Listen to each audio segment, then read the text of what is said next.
On September 11th, an airplane with its radar transponder turned off was stolen and flown from the northeast towards Washington, D.C.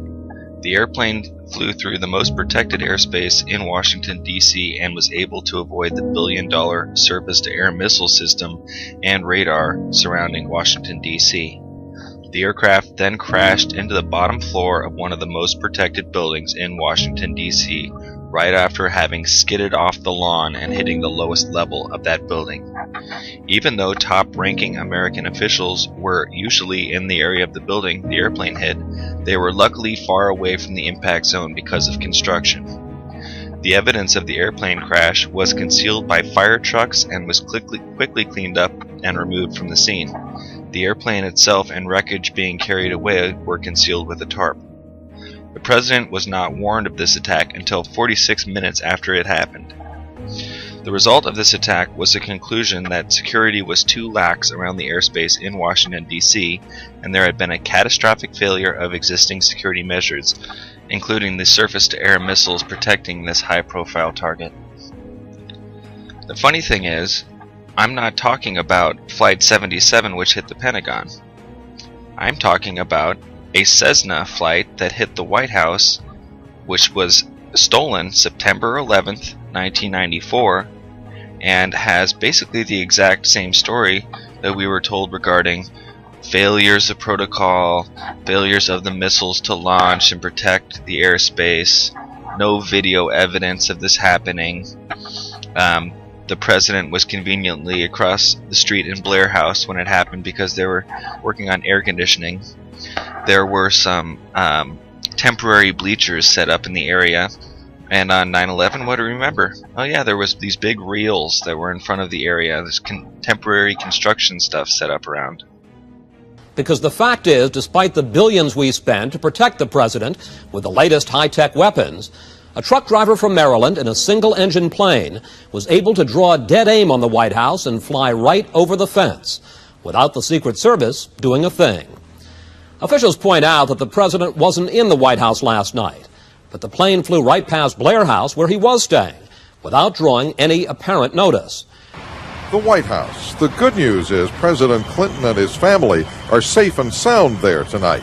The better news is they were sleeping across Pennsylvania Avenue at Blair House early this morning when White House security was penetrated. I don't think there's any question that there was a failure of security. An aircraft landed on the White House grounds. This morning's events began with the theft of a Cessna airplane from a small airport north of Baltimore, about 60 miles northeast of Washington. 38-year-old Frank Corder stole the plane and headed south, flying low and slow, avoiding detection by the Washington area's military and civilian airport radar systems, and entering the aircraft exclusion zone that's supposed to seal off the heart of America's capital city. Corder flew south along 17th Street, just above treetop level, buzzing Blair House, before hooking a J-turn near the Washington Monument and descending directly over formal gardens and temporary bleachers onto the White House south lawn. The Cessna came down 50 feet short of the White House, tearing up grass and shattering against a 160-year-old magnolia tree. Bits of the plane scratched White House walls, cracked a window, and came to rest just 2 floors below the presidential bedroom. Dressed for his early morning jog, the president briefly viewed the wreckage and then later somberly reported to the nation. We take this incident seriously because the White House is the people's house, and it's the job of every president who lives here to keep it safe and secure. Treasury Undersecretary Ron Noble drew the unenviable task of telling the White House news media what he knew 12 hours after the event, which wasn't much. So as Noble predicted, you're probably going to get frustrated. You'll want to know today things that I don't have the answer to. And sure enough, someone did want the answer to the ultimate question. Can you tell us, to the best of your knowledge so far, how something like this could happen? That's precisely the sort of question I can't answer. What went wrong? One expert suspects human error because of the surface-to-air missile that was never fired. The Stinger missile most probably would have hit the nose of the aircraft and destroyed the aircraft on impact, and the aircraft would have fallen short of the White House, far shorter of the White House than it actually did. But another expert thinks the failure may be more systemic, a low-tech threat defeating high-tech White House security operations. They are prepared to deal with airborne intruders, but of a much higher technological sort. They do have surface-to-air missiles to deal with them. They do have electronic detection systems, but all of those were designed for a much higher level of threat.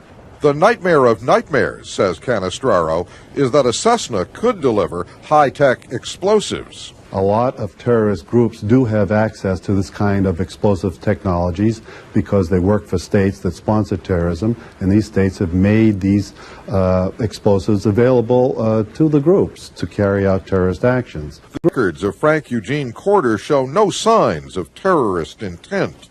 Corder had been in trouble with police for drunk driving, drug possession, and theft. He dropped out of Aberdeen High School after the 10th grade. His Army career lasted just 9 months, and his attempts to learn to fly at Harford County Airport were shot down by his instructor, Joe Kesser, who'd been warned Corder had a drug problem. He talked far out. He was a man that he had a champagne taste with a Coca-Cola wallet. Corder's brother John said Frank had been upset by the recent death of their father and the breakup of his marriage. We're kind of sorry, you know, he hit the White House, you know. It's kind of a dramatic way to do things. He was that type of guy, I guess. You know, he wanted to be on top. I guess he went out on top. Frank Corder's terrorist credentials are no better, but he too has forced all the world's security experts to confront the uncomfortable fact: no president, no White House can ever be perfectly protected. Morning, everyone. An extraordinary breach of security. Early this morning, a small plane, crashing on the south lawn of the White House. There was some damage to the White House. President Clinton and family were not in the White House at the time. For more on the story, we go to ABC's Ann Compton. And do we know whether this was a terrorist attack, an attack designed to harm the president? That is always what the White House Secret Service presumes. And when the president was not at home when this happened, but he was supposed to be in a bedroom window not far from where the plane came to rest. You can see you can't see really the plane very well, but you see the large magnolia tree, more than 100 years old. The plane tumbled into it, snapped off a branch, and actually crashed into a window on the main floor of the White House. The president's bedroom is upstairs. Just above that is the state dining room, then the president's bedroom window. He is still staying at Blair House across the street because of some air conditioning repairs being done at the White House.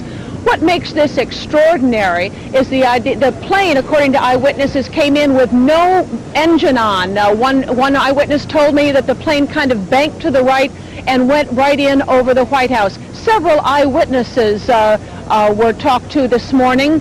This is what they had to say before dawn. All I can say, it was like a smooth glide. You have a glider, and it was kind of like gliding like that. The engines were off. Yeah, I didn't hear no engine.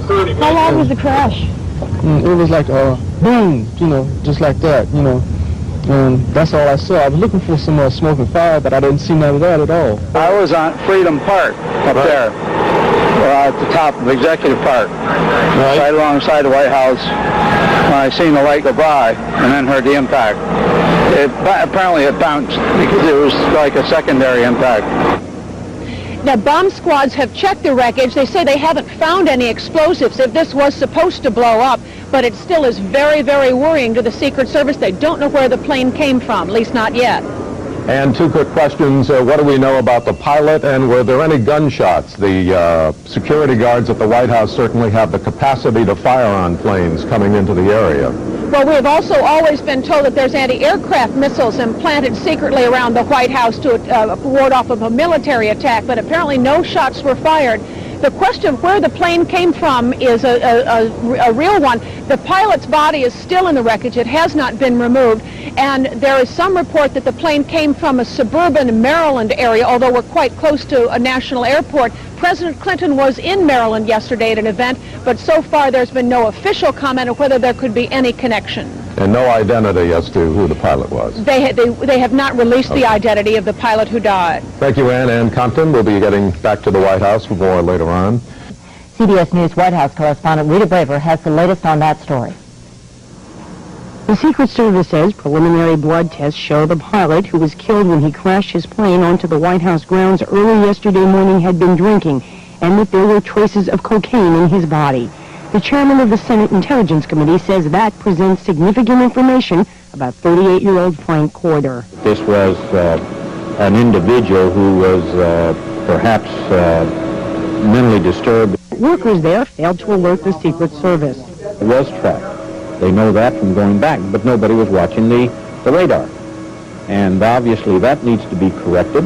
MD Consini said although there's a hotline between National Airport and the White House, there seems to be no official requirement that the FAA track airplanes that get too close. There is no paper trail of any executive agreement or memorandum of understanding or directive from the president or anybody else. With the plane's wreckage cleared away, new bushes already planted, and little evidence of yesterday's crash, the president was asked if he felt safe. It's unclear whether the Secret Service would have had time to react, even if it had been warned about the plane.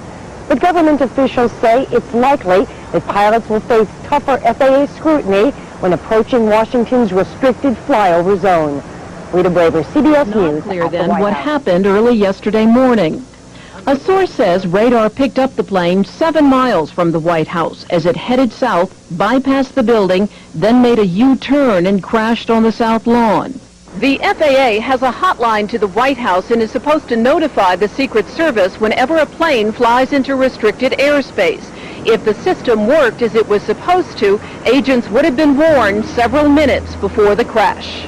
Any time is better from the Secret Service's point of view that they can take what their mission is. But even with extra time, it's uncertain what defensive measures could have been taken. When a stolen Army helicopter landed at the White House in 1974, agents used rifles and shotguns. One agent involved in that said bullet holes were later found in the nearby Treasury and Commerce departments. Stinger missiles reportedly are on the White House rooftop now, but using them would be tricky. You have to hit the plane. If you do, then you've got burning debris falling all over Washington. If you miss it, you hit a building, or you might hit an incoming plane at National Airport. And so what worries officials more than anything is that an incident like this exposes to everyone the limitations of the security net surrounding the White House and the president. Jackie Judd, ABC News, Washington.